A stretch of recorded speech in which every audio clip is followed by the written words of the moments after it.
I'm going to have a look at LED panels and primarily switching them. We'll look at the different methods of dimming, 1 to 10 volt, push dimming. We'll have a quick look at Dali as well. In this first part, we'll concentrate on inrush current. This video came about because I was asked to replace some 600mm old fluorescent fittings with dimmable 600mm LED panels. Now, is this just a like-for-like replacement? I had 10 fittings on just one switch, and these are my numbers here. Each panel was 72 watts at 720 because there's 10. We put the 1.8 correction on because it's fluorescent fittings. It's an old rule of thumb. Gives us 1296 watts, which is 5.63 amps.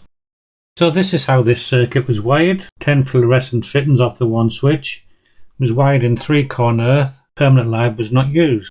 The customer wants to swap these old fittings out because they're not giving very good light, but she would also like to be able to dim them and be able to switch them separately.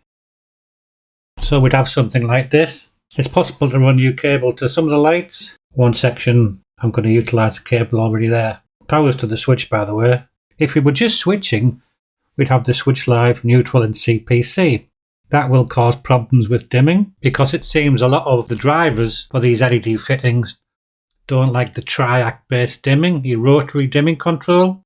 They can do simple push dimming, but they prefer a digital or analog signal really. Check with your manufacturer if you can use the basic rotary dimming control. Say like the Vari-Lite V Pro 300 watt dimmer. I've had success with that on some LED panels. Other LED panels, it just gets very hot very quickly. The safety circuits inside just switch it off. Switch your lights off to prevent the dimmer switch from burning out because the dimmer switch and the driver are just not compatible. I believe what happens is the dimmer module cuts a section of the sine wave. The driver sees that as multiple spikes. And so the LEDs are switching on and off very quickly. The resistor back of the dimmer is being worked very hard. It was there to limit current on switch on, but now it's getting switched on at mains frequency. Just gets very hot very quickly, and eventually it'll just fail. But back to just having a switch live only. If you wanted to convert one to an emergency light, you'd obviously need the permanent live as well. If you want to do the push dimming, we'd need a permanent live, a switch live, a neutral and CPC. If you wanted to do 1 to 10 dimming, we'd need a switch live, neutral, CPC, and a separate screen cable for the 1 and 10 volt cable. And you can buy cable for Dali with your mains voltage and control combined, which is your permanent live, neutral, CPC, and your 2 control cables for the 16 volt Dali connections. So when we're retrofitting, we've got to consider what we've already got, and if it's still suitable, the cabling's still suitable. We've got to consider the switch rating in place, unless we're replacing the switching. We've also got to consider the protective device as well, because the loading and switching on LED panels is different to the fluorescent panels we had. So it's always best to start with the manufacturer's instructions, or always consult the manufacturer if you're in doubt.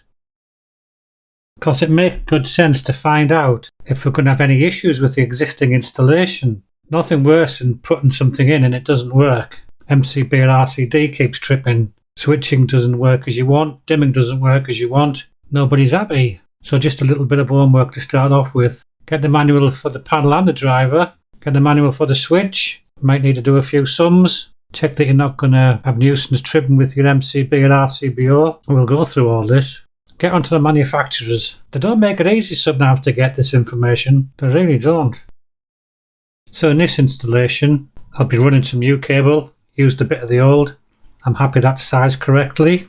I'll be installing new switching so I can rate that myself. What about the protected device? At the moment it's a B10 MCB.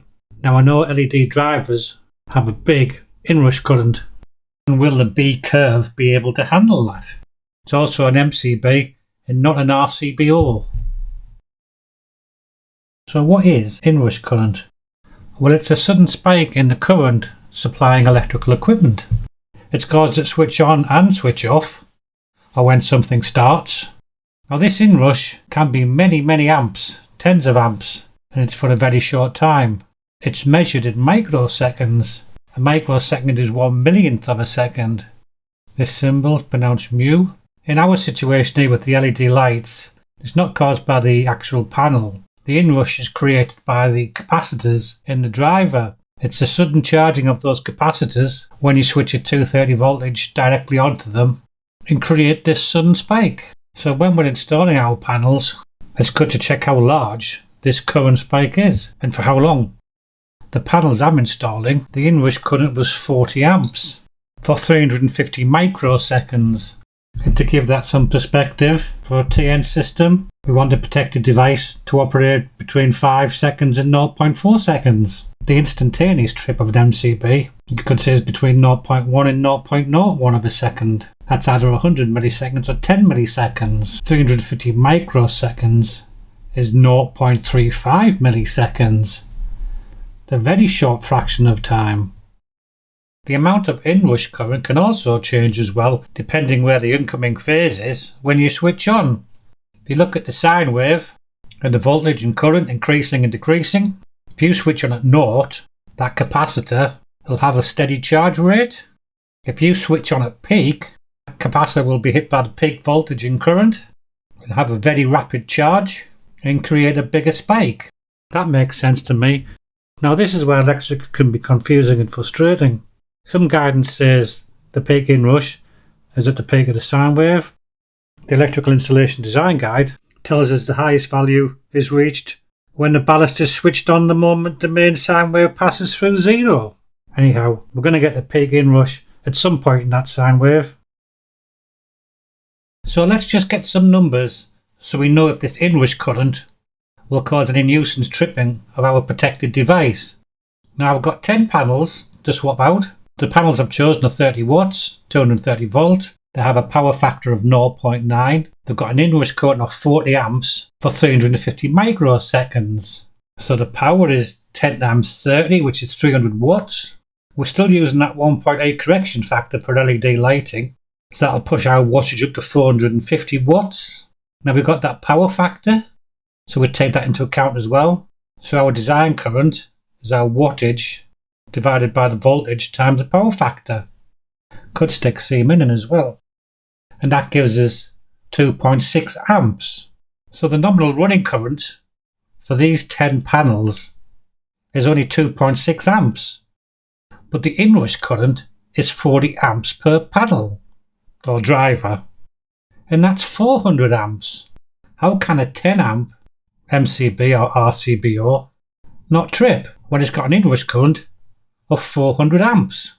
A company called Beamer got some guidance on this. So with our 10 amp type B MCB RCBO, it can certainly handle that 2.6 amps design current, but we've got an inrush current of 400 amps. And now that's 40 times the device's IN. And if you look at the tripping curves for B, C and D, none of them will really be able to handle 400 amps.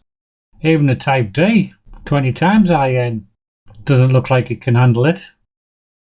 We look at this graph here. This is from Beamer. Maximum number of drivers you can put on a 10 amp MCB. Now we've got a 30 amp driver, haven't we? So that'll be just above 10, 11-ish. 11-ish drivers. And they've got a formula to work this out. You put in the peak current. I've put all 400 in. I've done all 10 at once. Divided by the IN, or the protected device. And that gives a value of 40. Now we go over to this graph here. We had that value of 40. So we go along the peak divided by N line. This is 40 here. And where it interacts with the green line, that's the B curve, go across to the timeline. And that's around 0.26 milliseconds, which is 260 microseconds. We had 350 microseconds, didn't we? Now 350 microseconds would be above that line, but it's below the blue line, the C curve. So it's suggesting that a B-type MCB is not adequate, but a C-type would be adequate. Now this is for the full 400 amps. I did all 10 lights, but I'm planning to split that. I'm going to put this over 3 switches. I'm going to have a 4, a 3 and a 3. One reason is to help with the inrush and switching and dimming, and the other is to help with the ambience of the room. They wanted to have different light levels. So let's have a look when we don't switch everything at the same time. So this time we've got 4 panels, 160 amps, 4 times 40, and the peak divided by the IN gives us 16. We do as before, we look along the bottom line, the peak line, go to where 16 is, interacts with the green line at around about 0.55 milliseconds. 0.55 milliseconds, if my maths is correct, is 550 microseconds. We had an inrush for 350 microseconds. We're below the green line this time, and so altering the switching arrangements, a type B MCB or RCBO looks like it's acceptable.